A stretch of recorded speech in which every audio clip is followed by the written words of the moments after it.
Hey guys, and welcome back to the J2 channel. And this is your match review of Denmark nil, Tunisia nil in a very cagey game. It was a very cagey game, an interesting game. I've got to say, when I look at both the teams, Tunisia, I think they surprised me a little bit today with their performance. Whilst Denmark, I think a little bit disappointing from their perspective. And I think both teams may be disappointed not to get 3 points. They both had, I think, big enough chances to win the game, but it was a very cagey affair. It was very box to box, end to end at times. I thought both teams at points defended well, and like I said, I thought both teams at points just, I think, should have maybe done better. Um, but yeah, cagey game, man. It's the best way to describe this game because when I look at it from Tunisia's perspective, I thought I think people have looked at before I even begin on Tunisia. I just want to say on Denmark.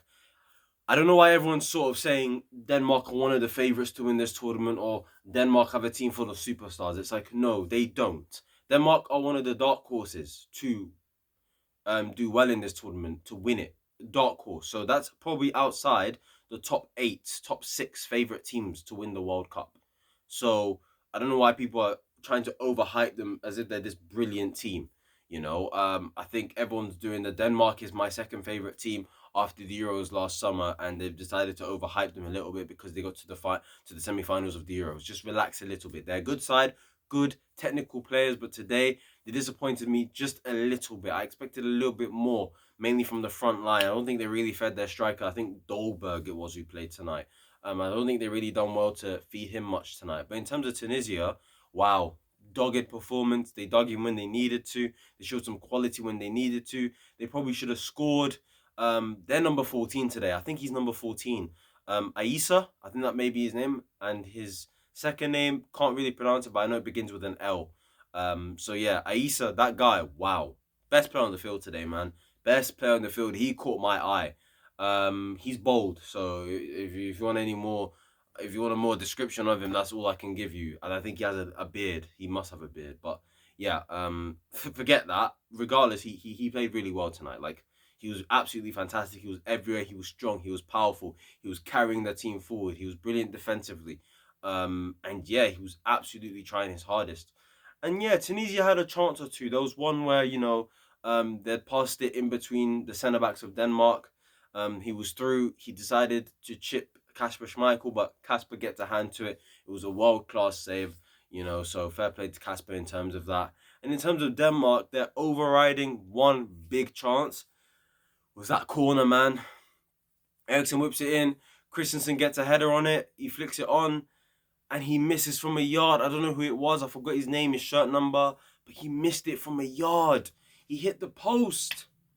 He hit the post. How? He can't be missing that. That's poor. That's poor. He just cannot be missing that. You can't, bro. It's harder to miss than to score, to be honest with you. So yeah, both teams, they had their chances, but overall, I have to say a draw is fair. I know there was some penalty decisions that had to be made. Obviously, the first one was on Janssen, I think it was the centre back, the Crystal Palace defender. I know he's a good defender, plays for Palace, centre back, and he was oh wait, how do I say it? Sorry, I've just frozen there for a second. Sorry. There was a penalty appeal against him, where is the ball seemed to have touched his hand around here, and it wasn't a penalty because, I mean, yes, his arm is probably in an unnatural position, but the ball comes way too fast in real time. When you look at it, come on now. What do you expect him to do, really? So the ref was very good in that decision. He left it for a corner. That's it. And then the second decision, I have to say, that decision there with the Denmark one where they appealed for a handball, when they appealed for a penalty, I have to say I'm 50-50 on it because I'm thinking to myself, you've got so much time to know that that ball is coming in and it could probably come towards you, so you got to prepare yourself. And clearly he didn't prepare himself for that ball to potentially come onto him. Now, it strikes his arm, his first one, and then it strikes his second one. Personally, I'm 50-50 on it. One side of me is like, it's a penalty because, well, it's not like the ball came that quick to him. It was all the way from a corner. but then at the same time, are his arms in an unnatural position? For example, the one that hit his first hand, it's not it's his first arm. It's not in an unnatural position. It's literally by it's by his thigh. It's by his stomach. So I don't expect that to be a handball. Now this one, I'm thinking to myself, I don't know. Is that an unnatural position? It could be not. It depends on your opinions. I'm not quite sure personally, but yeah, it was just overall just a cagey game. A 0-0 is probably the fair result. And yeah, that's it on this game, man. Like, there's not really much to say. I got a shout out that number 14 for Tunisia, Aissa. I thought he was absolutely fantastic in that midfield.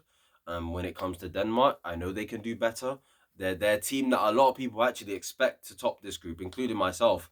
They're one of my dark horses for this tournament, and I low key do expect them to top this group. But after this result, I'm not quite sure if they will now, unless they defeat France, and they'd have to hope France drop points as well. Which, you know, let's say France, I don't know, lose to Australia, then it could be okay. But France are not going to lose to Australia. They're not gonna lose to Australia. Surely France don't lose to Australia or even draw that game. They probably batter them, to be honest. But yeah, guys, that's really it. If you did enjoy this review, this mini one, not the longest one ever, but it is what it is. Please like, comment, subscribe. Do check out my review on Argentina versus Mexico, and also do check out the reviews that do come out later on for the Mexico-Poland game, which is next up. And then after that, it's to end the day, France versus Australia, mate. So yeah, guys, I'll see you lot then. Yeah, peace.